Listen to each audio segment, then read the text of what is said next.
আপনি কি জানেন বজ্রপাত কেন হয় আর বজ্রপাতের তাপমাত্রা কেমন হয়? বজ্রপাতের তাপমাত্রা প্রায় ৩০,০০০ ডিগ্রি সেলসিয়াস পর্যন্ত পৌঁছাতে পারে। এটি সূর্যের পৃষ্ঠের তাপমাত্রারও কয়েক গুণ বেশি। বজ্রপাত সাধারণত কালো মেঘের ভেতরে সৃষ্টি হয়।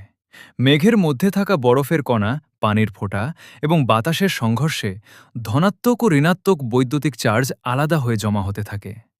যখন এই চার্জের পার্থক্য অত্যন্ত বেশি হয়ে যায়, তখন মুহূর্তের মধ্যে এক স্থান থেকে অন্য স্থানে শক্তিশালী বিদ্যুৎ প্রবাহিত হয়। এই আলোর ঝলকানিকেই আমরা বজ্রপাত বলি।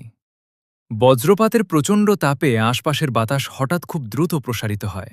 এই দ্রুত প্রসারণ থেকে সৃষ্টি হয় বজ্রধ্বনি। তাই আমরা আগে বিদ্যুতের ঝলক দেখি, এরপর কয়েক সেকেন্ড পরে বজ্রের শব্দ শুনতে পাই, কারণ আলো শব্দের তুলনায় অনেক দ্রুত গতিতে চলাচল করে। বজ্রপাতের সময় খোলা মাঠ, বড় গাছের নিচে, নদী বা পুকুরে থাকা খুবই বিপজ্জনক।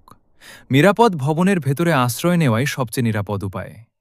ভিডিওটি ভালো লাগলে লাইক ও সাবস্ক্রাইব করুন। নতুন নতুন তথ্য জানতে আমাদের সাথেই থাকুন।